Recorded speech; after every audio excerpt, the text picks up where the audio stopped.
होते हैं माता जिनका नाम पुकारे,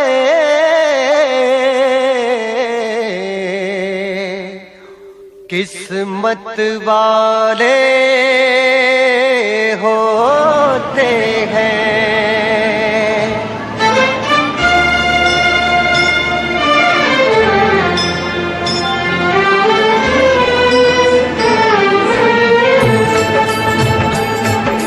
चलो बुलावा आया है, माता ने बुलाया है।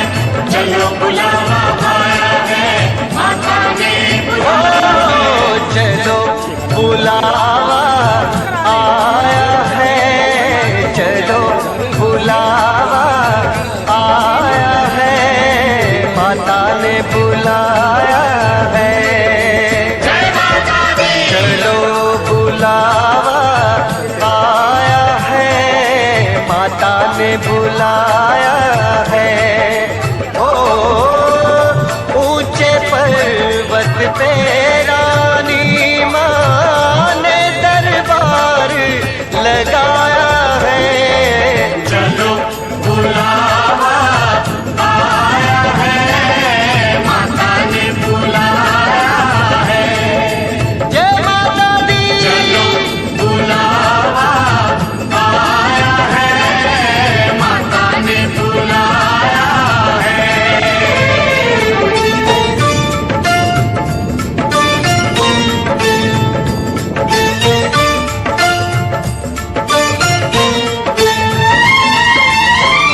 सारे जग में एक ठिकाना, सारे गम के मारों का। सारे जग में एक ठिकाना, सारे गम के मारो। रास्ता देख रही है माता अपनी आँख के तारों का। रास्ता देख रही है माता अपनी आँख के तारों का। मस्त हवाओं का एक झोंका ये संदेशा लाया है। चलो बुलावा आया है, माता ने बुलाया है। जय माता दी। जय माता दी। जय माता दी। कहते जाओ जय माता दी। जय माता दी। जय माता दी। कहते जाओ जय माता दी। जय माता दी कहते जाओ आने जाने वालों को। चलते जाओ तुम मत देखो अपने पाँव के छालों को। चलते जाओ तुम मत देखो अपने पाँव के छालों को। जिसने जितना दर्द सहा है उतना चैन भी पाया है। चलो बुलावा आया है, माता ने बुलाया है। जय माता दी।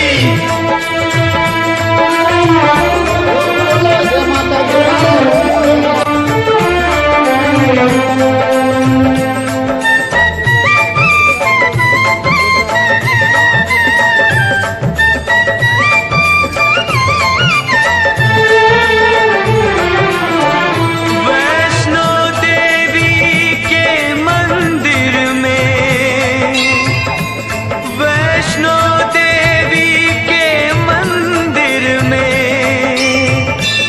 लोग मुरादे पाते हैं और रोते रोते आते हैं, हंसते हंसते जाते हैं। रोते रोते आते हैं, हंसते हंसते जाते हैं। मैं भी मांग के देखूं, जिसने जो मांगा वो पाया है। चलो बुलावा आया है, माता ने बुलाया है। जय माता दी।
बुलावा आया है, माता ने बुलाया है, ओ चलो बुलावा आया है, माता ने बुलाया है, ओ चलो बुलावा आया है, माता ने बुलाया है, चलो बुलावा आया है,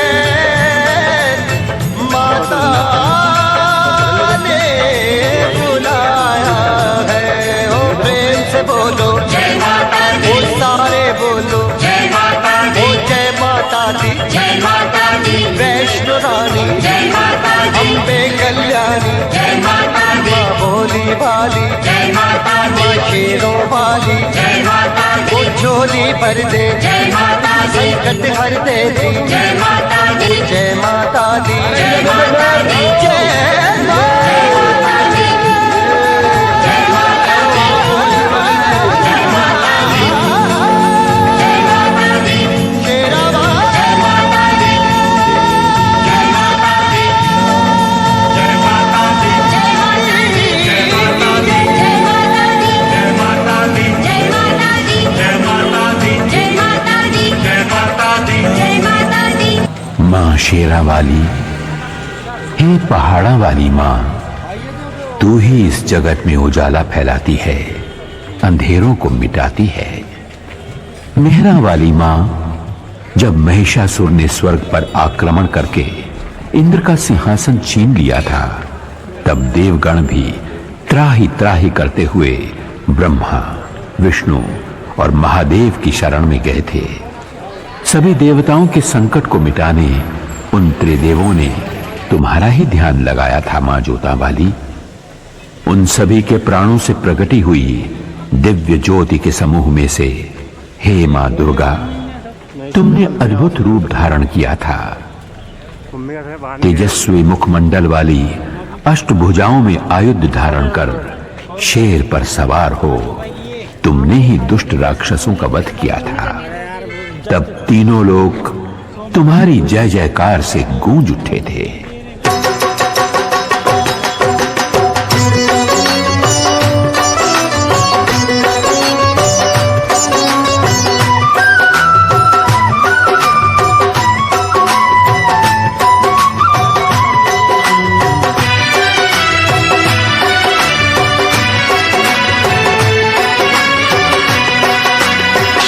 सवार होके आजा शेरा वाली, शेर पे सवार होके आजा शेरा वाली, शेर पे सवार होके आजा शेरा वाली, शेर पे सवार होके आजा शेरा वाली, सोए हुए भाग्य जगा जा शेरा वाली, शेर पे सवार होके आजा शेरा वाली, शेर पे सवार होके आजा शेरा वाली, शेर पे सवार होके आजा शेरा वाली, शेरा वाली माँ जोता वाली, शेरा वाली माँ जोता वाली,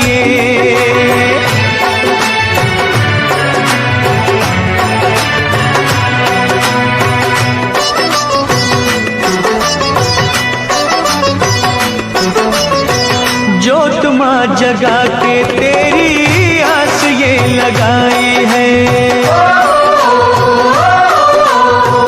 जोत माँ जगा के तेरी आस ये लगाई है, जिनका न कोई उनकी तू ही माँ सहाय है। रोशनी अंधेरों में दिखा जा शेरा वाली, रोशनी अंधेरों में दिखा जा शेरा वाली, शेर पे सवार होके आजा शेरा वाली, शेर पे सवार होके आजा शेरा वाली, शेरा वाली माँ जोता वाली, शेरा वाली माँ जोता वाली।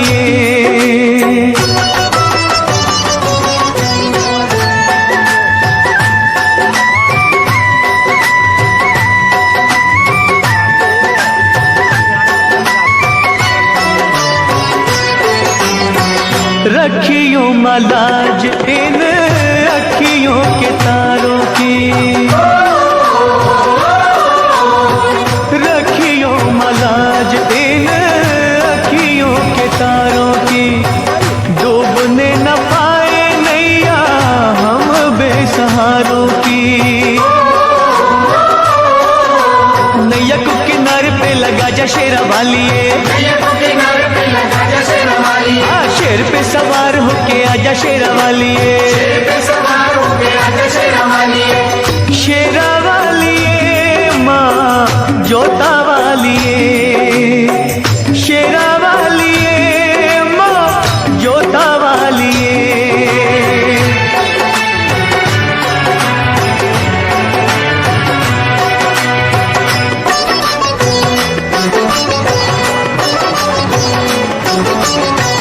सच्चे दिल से धानु जी ने जब था बुलाया माँ, सच्चे दिल से धानु जी ने जब था बुलाया माँ, कटा हुआ शीश तूने घोड़े का लगाया माँ, भक्तों की आन को बचा जा शेरा वाली, शेर पे सवार होके आजा शेरा वाली, शेर पे सवार होके आजा शेरा वालिए, शेरा वालिए माँ जोता वालिए, शेरा वालिए माँ जोता वालिए, शेर पे सवार होके आजा शेरा वालिए, शेर पे सवार होके आजा शेरा वालिए, शेर पे सवार होके आजा शेरा वालिए, शेर पे सवार होके आजा शेरा वालिए, शेर पे सवार होके आजा शेरा वालिए, शेर पे सवार होके आजा शेरा वालिए, शेर पे सवार होके आजा शेरा वालिए, शेर पे सवार होके आजा शेरा वालिए। माँ शेरा वाली के भक्तों की हर बात निराली होती है। माँ के भक्त की बातों की गहराइयों में छिपे हुए ज्ञान के मोतियों को माँ का सच्चा भक्त ही परख सकता है। माता वैष्णो का परम भक्त एक किसान था, कड़ी मेहनत करता था और मस्त रहता था। एक दिन मदनपुरा का राजा घोड़े पे सवार हो उस ओर से निकला। पसीने से तरबतर किसान को देखकर बोला, भाई इतनी मेहनत करके कितना कमा लेते हो? किसान ने कहा, हे राजन, मुझे जितना चाहिए उतना मां शेरा वाली की कृपा से मिल जाता है। मजदूरी करके जो भी मिलता है उसके 4 हिस्से कर देता हूं। राजा ने पूछा, वो क्यों भला? एक हिस्सा खाने के लिए, एक हिस्सा पिछला कर्ज चुकाने के लिए, एक हिस्सा आगे के खर्च के लिए और एक हिस्सा पानी में फेंकने के लिए। राजा ने किसान से पूछा, तुम्हारी बातें रहस्यपूर्ण हैं। समझाते हुए किसान ने कहा, एक हिस्सा मेरा और मेरे बीवी बच्चों का, ये हुआ खाने का। एक हिस्सा मेरे बूढ़े माँ बाप का खर्च, ये हुआ पुराना कर्ज। एक हिस्सा मेरे बाद वाली पीढ़ी के लिए, ये हुआ आगे का खर्च। एक हिस्सा दान में देना, ये हुआ पानी में फेंकना। राजा को किसान की बात जच गई, लेकिन उसने कहा, यह रहस्य कभी किसी को न बताना, जब तक कि तुम राजा का मुंह 1000 बार न देख लो। किसान ने राजा की बात मान ली। अगले ही दिन राजा ने अपने दरबार के विद्वानों को बुलाया और उन 4 बातों का रहस्य समझाने के लिए कहा। सभी विद्वान चकरा गए। लाख सिर धुनने पर भी उन्हें बातों का रहस्य समझ में नहीं आया। आखिरकार उन्होंने एक दरबारी से इस बात का पता लगाया कि राजा कल किसके पास गए थे, और वे लोग उस किसान के पास पहुंचे और उससे रहस्य बतलाने की विनती की। किसान पहले तो टालमटोल करने लगा, लेकिन जब वे लोग बाज नहीं आए तो कहा, रहस्य तब बतलाया जाएगा जब 1000 सोने की मोहरें उसे दे दी जाएं।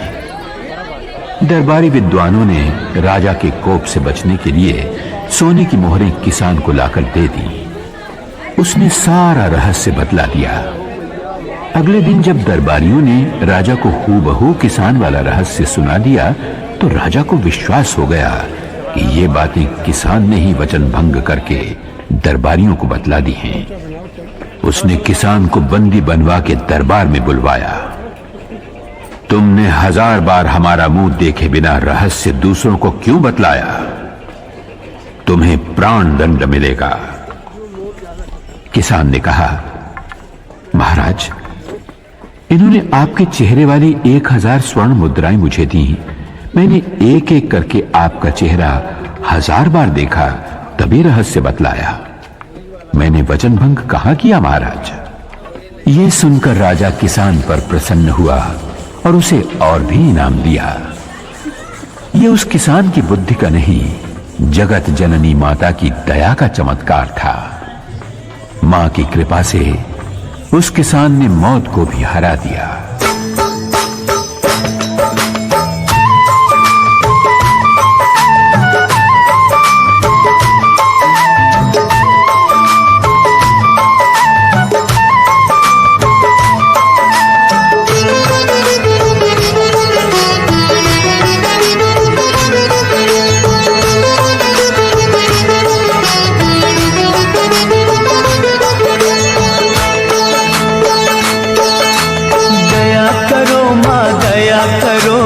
अब तो मुझ पर दया करो, दया करो माँ दया करो, अब तो मुझ पर दया करो। देर भई बड़ी देर भई, यूं न देर लगाया करो।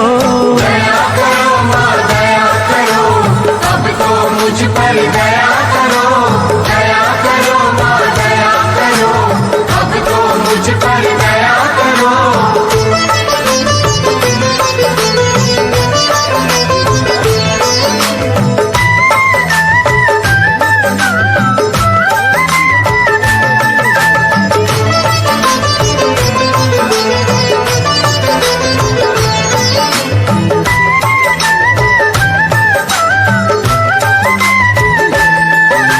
मुद्दत हो गई पसारे, अभी सुनी फरियाद नहीं, अभी सुनी फरियाद नहीं।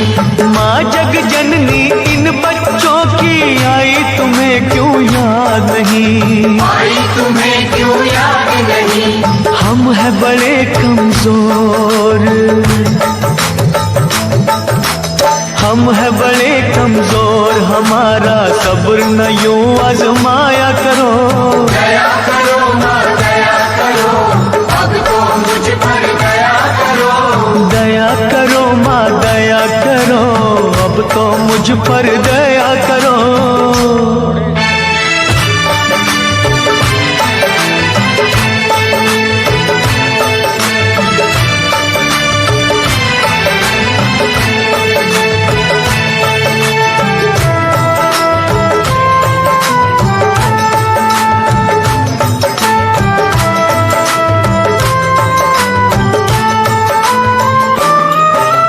धुनी रमाई अलख जगाई, बिगड़ी बना दो बात माँ, बिगड़ी बना दो बात माँ। अष्टभुजी माँ बच्चों के सर कोई तो रख दो हाथ माँ, कोई तो रख दो हाथ माँ। जीते हैं जो तेरे सहारे, ओ जीते हैं जो तेरे सहारे, उनको ना तड़पाया करो। दया करो माँ दया करो, अब तो मुझ पर दया करो। दया करो माँ दया करो, अब तो मुझ पर दया करो।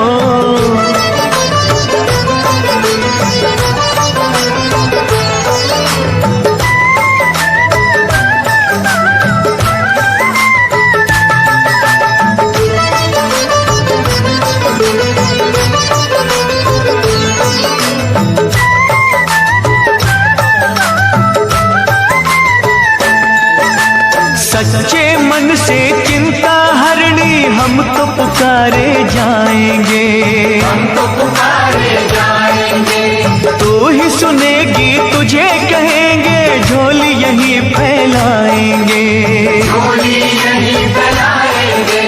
छोड़ेंगे ना चरण तुम्हारे, हो छोड़ेंगे ना चरण तुम्हारे, चाहे हमें ठुकराया करो। दया करो माँ दया करो, अब तो मुझ पर दया करो। दया करो माँ दया करो, अब तो मुझ पर दया करो। देर भई बड़ी देर भई, यूं न देर लगाया करो। दया करो माँ दया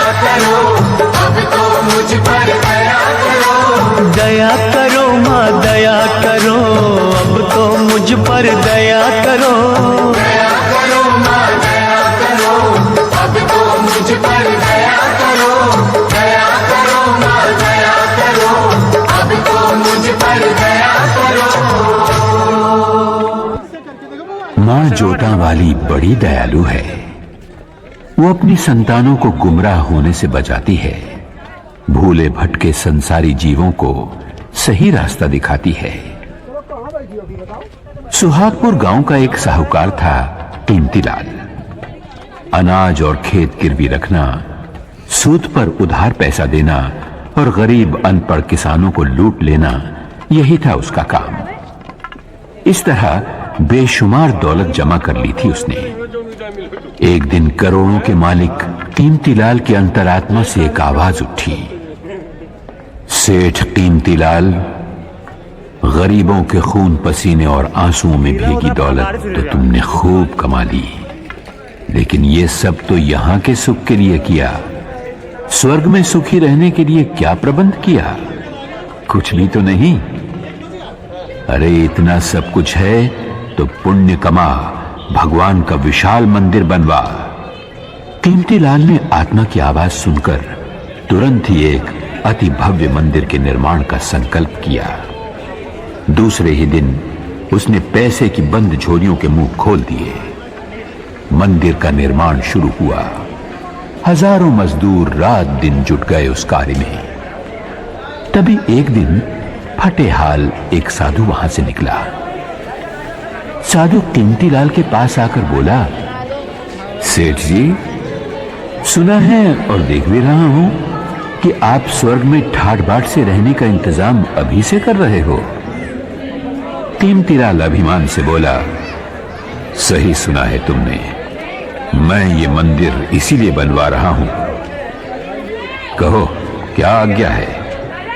साधु बोला, मैं ठहरा गरीब साधु, मेरे पास केवल ये सुई है, छोटी सी सुई, इसके सिवा कुछ भी नहीं। मेरे गुरु ने मुझसे कहा था, बेटा, हर इंसान को मरते वक्त अपना सर्वस्व यहीं छोड़ जाना पड़ता है, कुछ भी साथ नहीं ले जा पाता।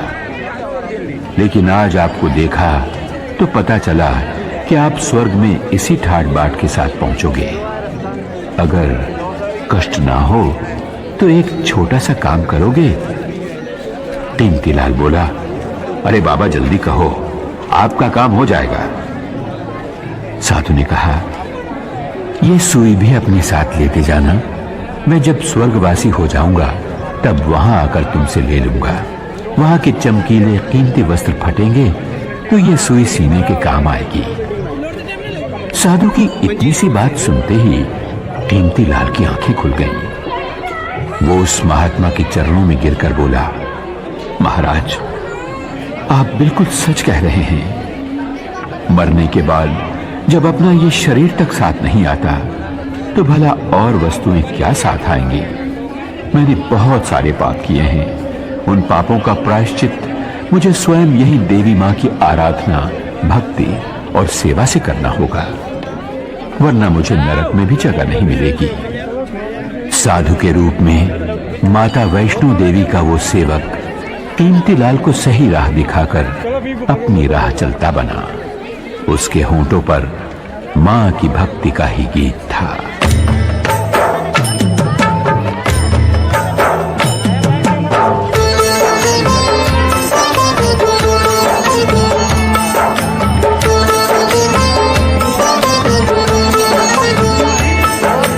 अपना काम है चरणों में तेरे माँ देना अर्जी, कर देना या न देना मैया ये तुम्हारी मर्जी।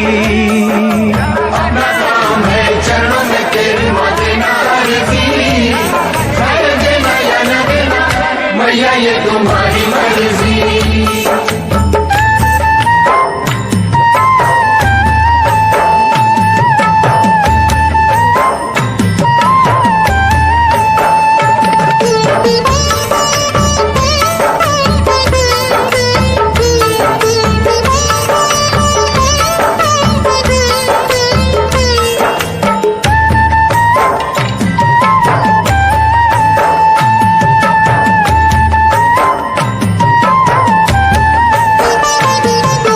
पास कुएं के प्यासे आते जाते रहेंगे, दुखी दुखड़े मसीहा को सुनाते रहेंगे।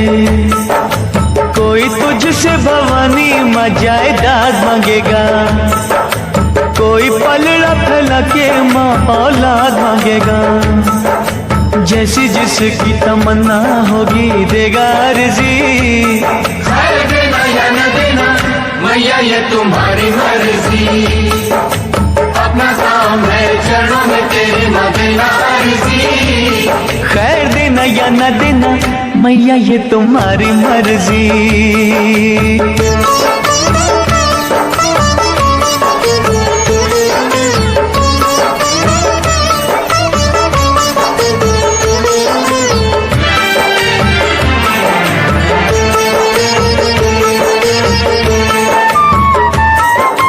तेरे द्वार से कई ऊंची शान चाहेंगे, दान करने को महादानी दान चाहेंगे। कुछ तुझसे मवर सीधा सादा मांगेंगे, कुछ अपनी औकात से भी ज्यादा मांगेंगे। जैसी जिसकी तलब होगी देगा अर्जी। खैर देना या न देना मैया ये तुम्हारी मर्जी, अपना काम है चरणों में तेरे माँ देना अर्जी। खैर देना या न देना मैया ये तुम्हारी मर्जी।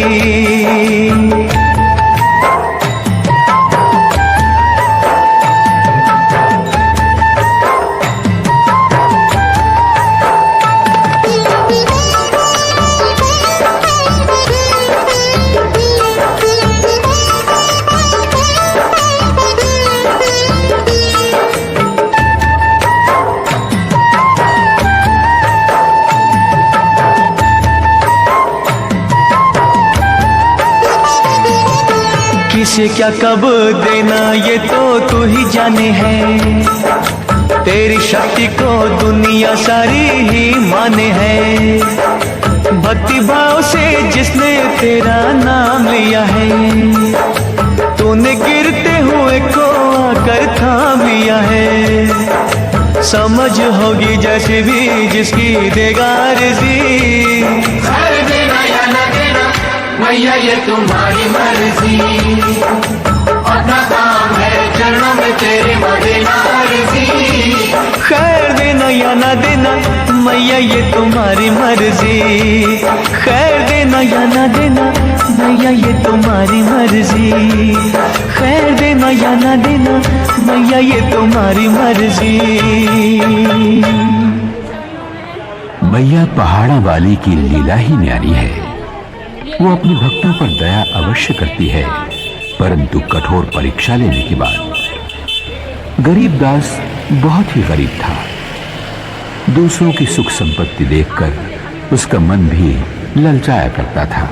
वो चाहता था कि उसके झोपड़े की जगह जवाहरात से जड़ा सोने का महल हो, ऐसा महल जिसे देख बड़े बड़े राजा महाराजा, चक्रवर्ती सम्राट भी तरस जाएं। धन वैभव प्राप्ति के लिए गरीबदास ने सब देवी देवताओं से मन्नतें मांगी, लेकिन बात न बनी। तब एक साधु के कहने पर गरीबदास ने माता भगवती को अपने हृदय मंदिर में बिठाया। उसी का दिन रात सुमिरन करते हुए वो आगे बढ़ा। कई दिनों तक चलते रहने के बाद वो पहुंचा एक सुनसान बियाबान जंगल में, जहां उसे एक बुढ़िया मिली। वो बोली, बेटे, क्या खोजने के लिए इस तरह भटक रहा है? गरीबदास ने अपने मन की इच्छा उस बुढ़िया को बताई तो वो बुढ़िया बोली, अरे पगले, तू जिस खजाने की खोज में भटक रहा है वो तो वहां सामने वाली पहाड़ की नीचे वाली गुफा में छिपा है। जा, वहां जाकर जितने रतन उठा सके उठा ले। गरीबदास की खुशी का पार न रहा। बुढ़िया ने जो जगह बतलाई थी वो उसने ढूंढ निकाली। चट्टान हटाकर वो गुफा में दाखिल हुआ। वहां बिखरे पड़े अमूल्य हीरे जवाहरात की चकाचौंध से गरीबदास की आंखें चुंधिया गईं। उसे अफसोस इस बात का था कि साथ में वो इतनी झोलियां नहीं लाया था। फिर भी उसने हीरे जवाहरात बटोरने शुरू किए। तभी ऊपर गड़गड़ाहट सुनकर वो घबराया चट्टान ऐन गुफा के मुंह के पास लुढ़कती हुई आई और गुफा का द्वार बंद हो गया। हवा रुक जाने से गरीबदास का दम घुटने लगा। वो छटपटाते हुए सोचने लगा, अगर दम घुटने से मेरे प्राण निकल गए और मैं मर गया तो ये हीरे जवाहरात मेरे किस काम आएंगे। मैं गरीब ही ठीक था, कम से कम खुली हवा में सांस तो ले पाता था। गरीबदास घबराया, छटपटाया, थरथराया।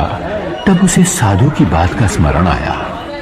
उसने वहीं मां शेरावाली का नाम पुकारा, हे शक्तिदायिनी, मेरा वालिए मुझे बचा ले, मेरे प्राण बख्श दे, मुझे धनवान नहीं बनना। उसकी सच्ची पुकार मैया ने सुन ली। चट्टान हटी, गुफा का दरवाजा खुला और हवा के झोंके के साथ ही गरीबदास के सामने वही बुढ़िया मां शेरावाली के रूप में आ खड़ी हुई।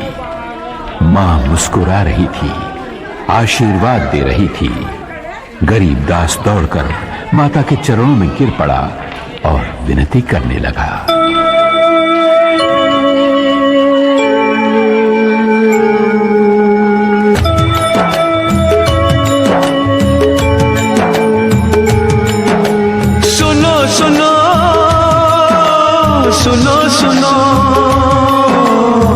सुनो सुनो बिनती माँ मेरी, सुनो सुनो बिनती माँ मेरी, मुझको तू ठुकराना ना, भटके को भटकाना ना। सुनो सुनो बिनती माँ मेरी, सुनो सुनो बिनती माँ मेरी।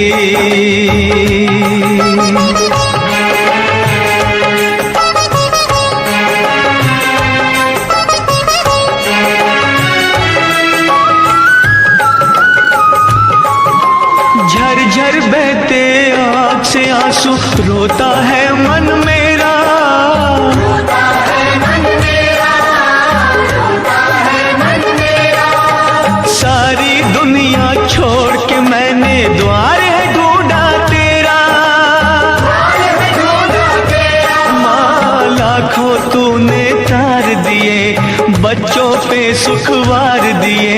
मुझको भी बिसराना ना, भटके को भटकाना ना। सुनो सुनो बिनती माँ मेरी, सुनो सुनो बिनती माँ मेरी।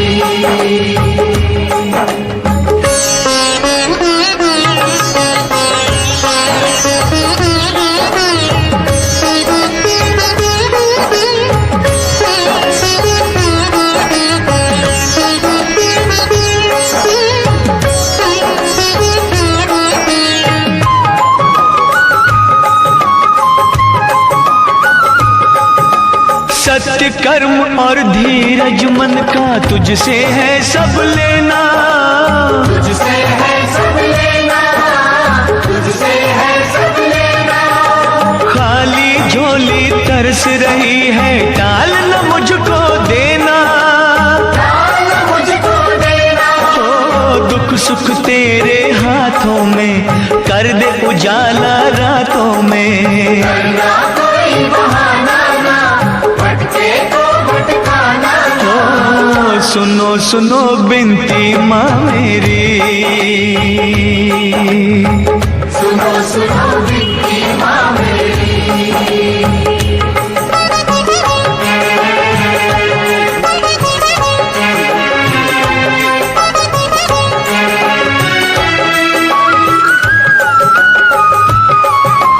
तेरे खजानों में जग जननी, तीन लोक की माया, तीन लोक की माया, तीन लोक की माया। सृष्टि के हर जीव ने तुझसे जो मांगा सो पाया, जो मांगा सो पाया। ओ मैं भी खड़ा हूँ दर तेरे, दुख संताप तू हर मेरे। और मुझे तरसाना ना, भटके को भटकाना ना। माँ सुनो सुनो बिनती माँ मेरी, सुनो सुनो बिनती माँ मेरी। भटके को भटकाना ना, सुनो सुनो बिनती माँ मेरी। सुनो सुनो बिनती माँ मेरी, सुनो सुनो बिनती माँ मेरी, सुनो सुनो बिनती माँ मेरी।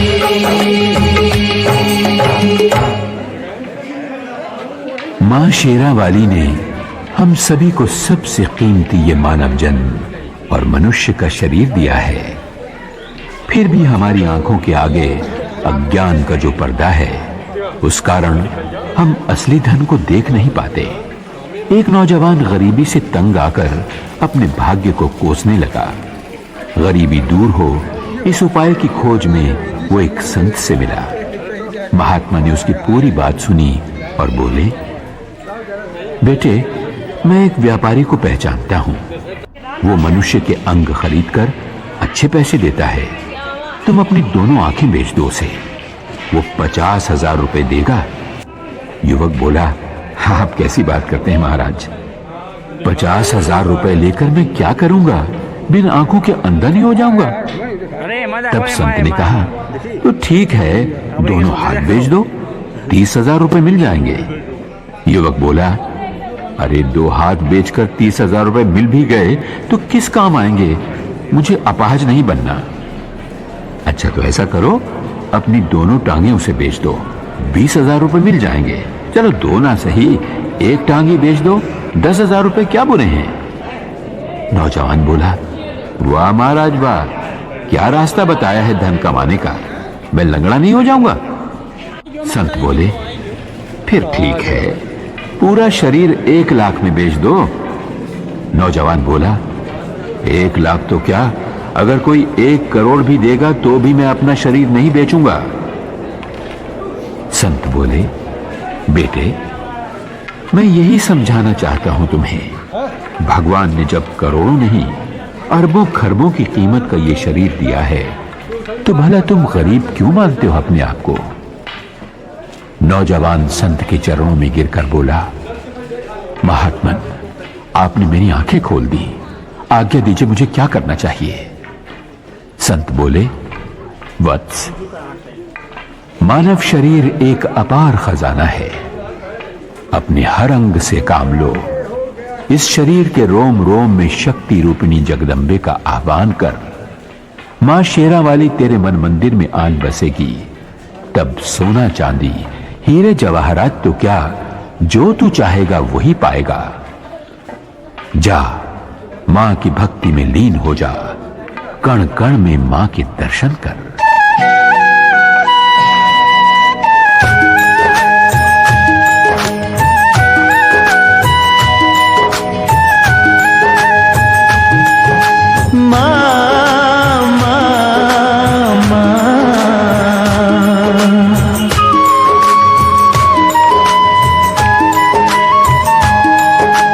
बसी हो कण कण अंदर माँ, तुम बसी हो कण कण अंदर माँ, हम ढूंढते रह गए मंदिर में। बसी हो कण कण अंदर माँ, हम ढूंढते रह गए मंदिर में। हम मूढ़मती, हम अनजाने, हम मूढ़मती, हम अनजाने, माँ सार तुम्हारा क्या जाने। बसी हो कण कण अंदर माँ, हम ढूंढते रह गए मंदिर में। तुम बसी हो कण कण अंदर माँ, हम ढूंढते रह गए मंदिर में।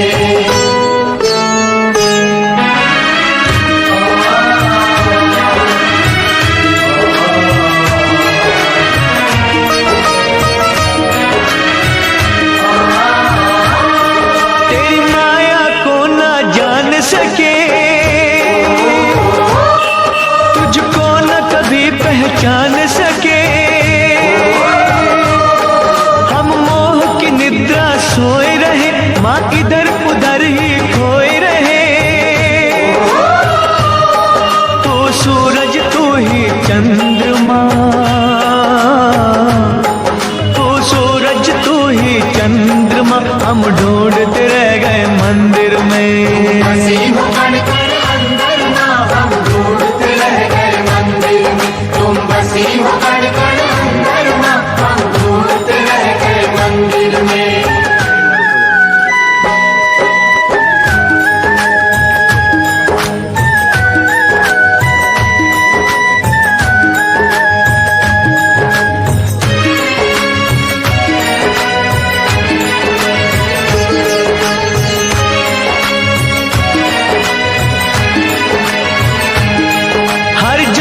तुम्हारे डेरे माँ,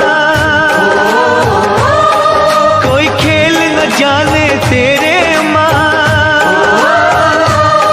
इन नैनों को ना पता लगे किस रूप में तेरी जोत जगे। तू पर्वत तू ही समंदर माँ, तू पर्वत तू ही समंदर माँ। हम ढूंढते रह गए मंदिर में। बसी हो कण कण अंदर माँ, हम ढूंढते रह गए मंदिर में। तुम बसी हो कण कण अंदर माँ, हम ढूंढते रह गए मंदिर में।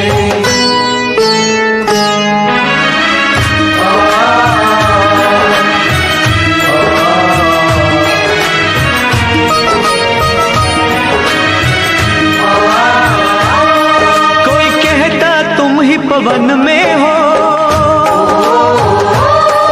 और तुम ही ज्वाला अगन में हो।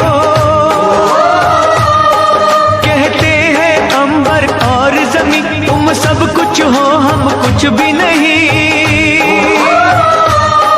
फल फूल तुम ही हो तरवर माँ, फल फूल तुम ही हो तरवर माँ। हम ढूंढते रह गए मंदिर में। ढूंढते रह गए मंदिर में, हम ढूंढते रह गए मंदिर में। दुर्भागी और अभिमानी मनुष्य दयाहीन होकर अनजाने में पापों की गठरियां बांध लेते हैं। एक रानी थी, नाम था रूपमती।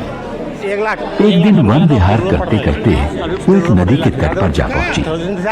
सहेलियों के साथ उसका जी चाहा कि स्नान किया जाए, पर जैसे ही उसने नदी के पानी में पांव रखा उसके शरीर में कपकपी आ गई। पानी बहुत ही ठंडा था।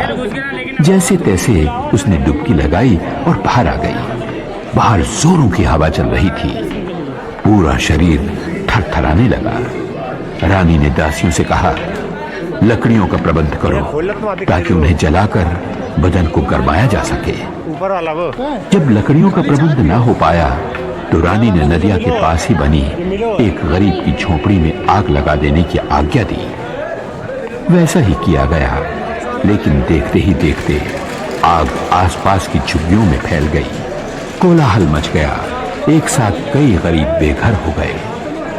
रानी का काम तो हो गया, पर गरीबों की बस्ती खाक हो गई। राजा न्यायप्रिय था। प्रजाजनों की फरियाद सुनकर उसने हुक्म दिया, रानी को महल से घसीटकर बाहर लाओ, उसे गंदे फटे कपड़े पहनाकर दरबार में हाजिर करो। वैसा ही किया गया। राजा ने कहा, अरे निष्ठुर, तूने बहुत बड़ा पाप किया है। तू अपने सुख के लिए दूसरों की व्यथा न समझ पाई। मैं तुझे इसकी कड़ी सजा देता हूं। आज से भीख मांग मांग कर जब तक तू इन बेघरों के लिए रहने के झोंपड़ों का इंतजाम नहीं कर देती, तब तक तुझे इस महल में नहीं आने दूंगा। देवी मां अपने भक्त जनों पर कभी आंच नहीं आने देती, क्योंकि मां का न्याय सदा ही दुखियों को दुखों से बचाता रहता है।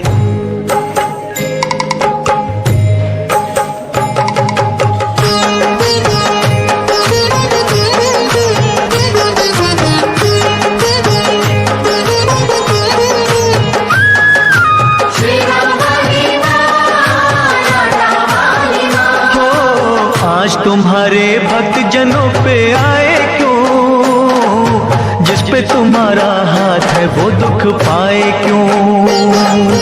आज तुम्हारे भक्त जनों पे आए क्यों, जिस पे तुम्हारा हाथ है वो दुख पाए क्यों, जिस पे तुम्हारा हाथ है वो दुख पाए क्यों।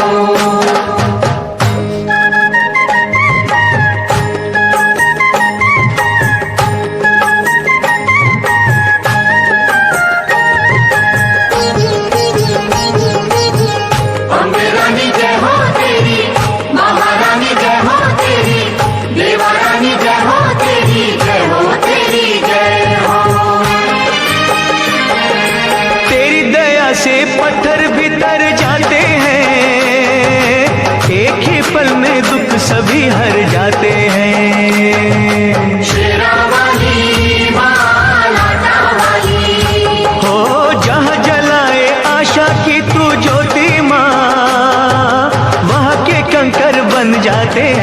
होती माँ। शेरा वाली माँ लौटा वाली। ओ तेरा पुजारी संकट में घबराए क्यों, जिस पे तुम्हारा हाथ है वो दुख पाए क्यों।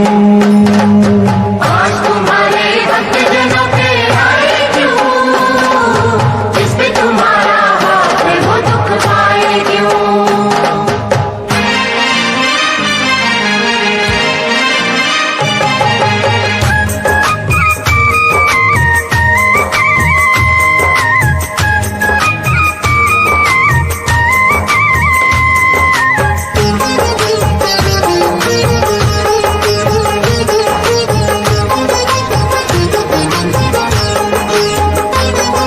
सूखे में तू जल थल करने वाली माँ, गागर में तू सागर भरने वाली माँ। शेरा वाली माँ लौटा वाली। हो जादू तेरा बोले है सर चढ़ के माँ, तू चाहे तो मुर्दों का दिल धर के माँ।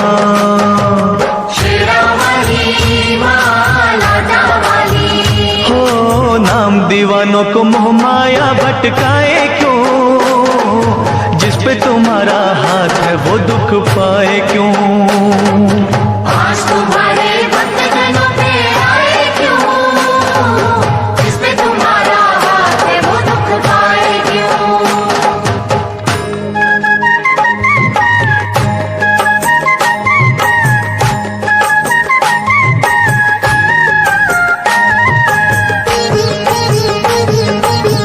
महाकाली जय हो तेरी, भद्रकाली जय हो तेरी, खंडे वाली जय हो तेरी, जय हो तेरी जय हो। जब भी बरसे तेरी दया का बादल माँ, आग का दरिया हो जाता है शीतल माँ। शेरा वाली माँ लौटा वाली। हो होनी को अनहोनी तुम ही करती हो, संकट हरनी सबके संकट हरती हो। शेरा वाली माँ लौटा वाली। हो फिर ये तेरा बंदा नीर बहाए क्यों, जिस पे तुम्हारा हाथ है वो दुख पाए क्यों। आज तुम्हारे भक्त जनों पे आए क्यों, जिस पे तुम्हारा हाथ है वो दुख पाए क्यों। दुर्भागी और अभिमानी मनुष्य दयाहीन होकर अनजाने में पापों की गठरियां बांध लेते हैं। एक रानी थी, नाम था रूपमती। एक दिन वन विहार करते करते वो एक नदी के तट पर जा पहुंची। सहेलियों के साथ उसका जी चाहा कि स्नान किया जाए, पर जैसे ही उसने नदी के पानी में पांव रखा, उसके शरीर में कपकपी आ गई। पानी बहुत ही ठंडा था। जैसे तैसे उसने डुबकी लगाई और बाहर आ गई। बाहर जोरों की हवा चल रही थी। पूरा शरीर थरथराने लगा। रानी ने दासियों से कहा, लकड़ियों का प्रबंध करो ताकि उन्हें जलाकर बदन को गरमाया जा सके। जब लकड़ियों का प्रबंध ना हो पाया तो रानी ने नदिया के पास ही बनी एक गरीब की झोपड़ी में आग लगा देने की आज्ञा दी। वैसा ही किया गया, लेकिन देखते ही देखते आग आसपास की झुग्गियों में फैल गई। कोलाहल मच गया। एक साथ कई गरीब बेघर हो गए। रानी का काम तो हो गया, पर गरीबों की बस्ती खाक हो गई। राजा न्याय प्रिय था। प्रजाजनों की फरियाद सुनकर उसने हुक्म दिया, रानी को महल से घसीट कर बाहर लाओ, उसे गंदे फटे कपड़े पहनाकर दरबार में हाजिर करो। वैसा ही किया गया। राजा ने कहा, अरे निष्ठुर, तूने बहुत बड़ा पाप किया है। तू अपने सुख के लिए दूसरों की व्यथा न समझ पाई। मैं तुझे इसकी कड़ी सजा देता हूं। आज से भीख मांग मांग कर जब तक तू इन बेघरों के लिए रहने के झोंपड़ों का इंतजाम नहीं कर देती, तब तक तुझे इस महल में नहीं आने दूंगा। देवी मां अपने भक्त जनों पर कभी आंच नहीं आने देती, क्योंकि मां का न्याय सदा ही दुखियों को दुखों से बचाता रहता है।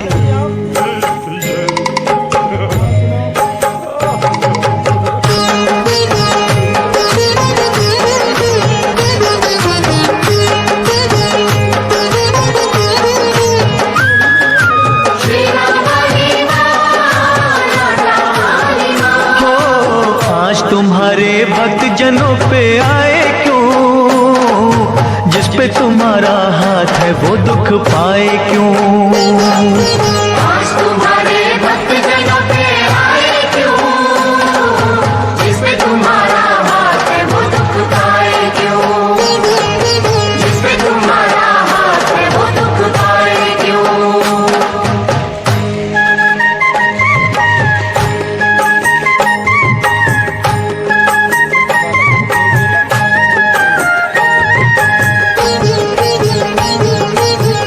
अम्बे रानी जय हो तेरी, महारानी जय हो तेरी, देवा रानी जय हो तेरी, जय हो तेरी जय हो।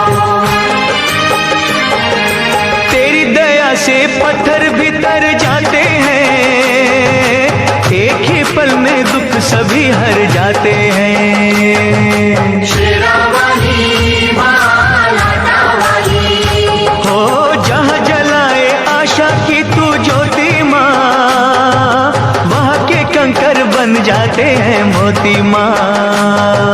शेरा वाली माँ लाटा वाली, हो तेरा पुजारी संकट में घबराए क्यों, जिस पे तुम्हारा हाथ है वो दुख पाए क्यों। आज तुम्हारे भक्त जनों पे आए क्यों, जिस पे तुम्हारा हाथ है वो दुख पाए क्यों।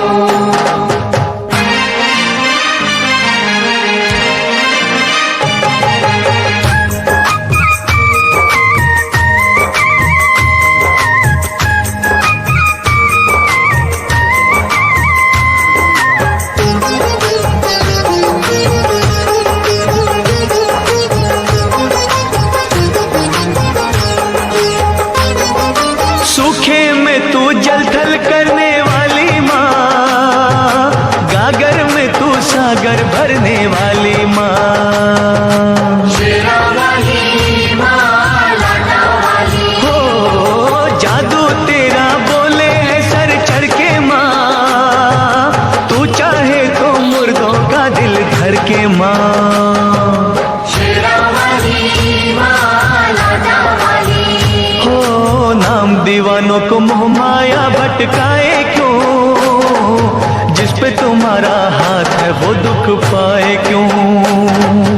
आज तुम्हारे भक्त जनों पे आए क्यों, जिस पे तुम्हारा हाथ है वो दुख पाए क्यों।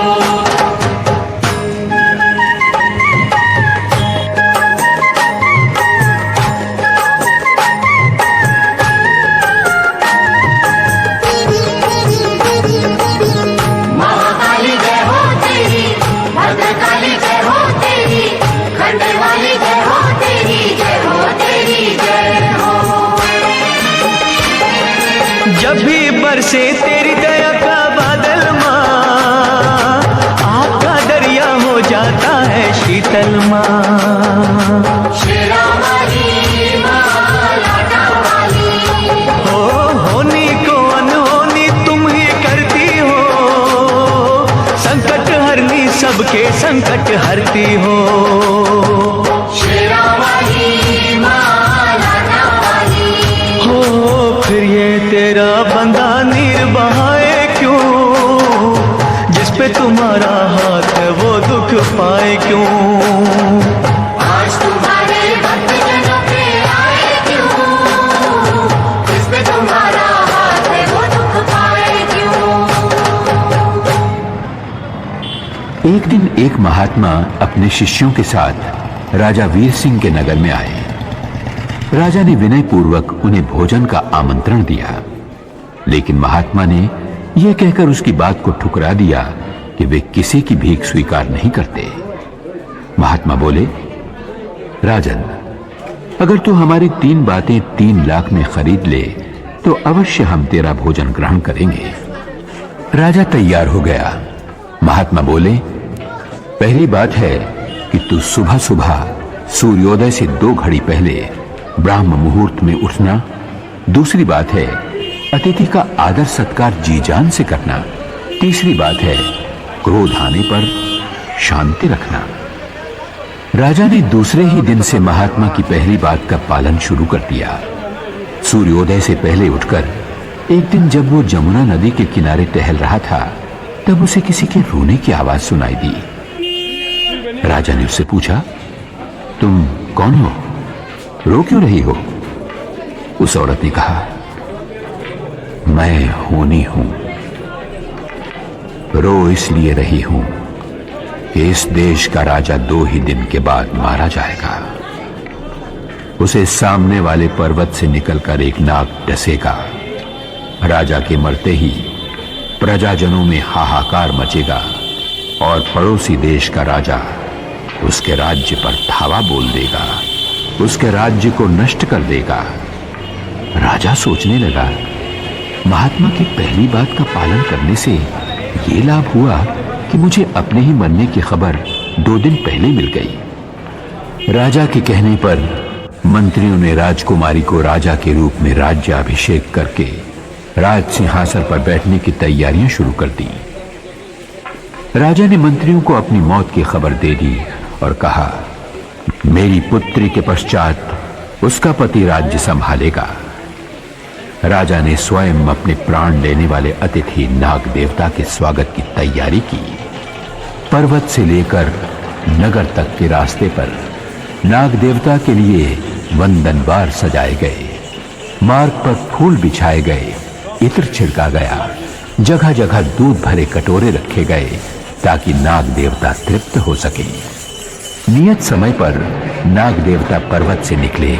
अपने स्वागत में की गई तैयारियों को देखकर भाव विभोर हो उठे। राजा के पास पहुंचकर नाग देवता बोले, हे राजन, मैं तुम्हारे स्वागत सत्कार से बहुत ही प्रसन्न हूं। मांगो, क्या चाहते हो?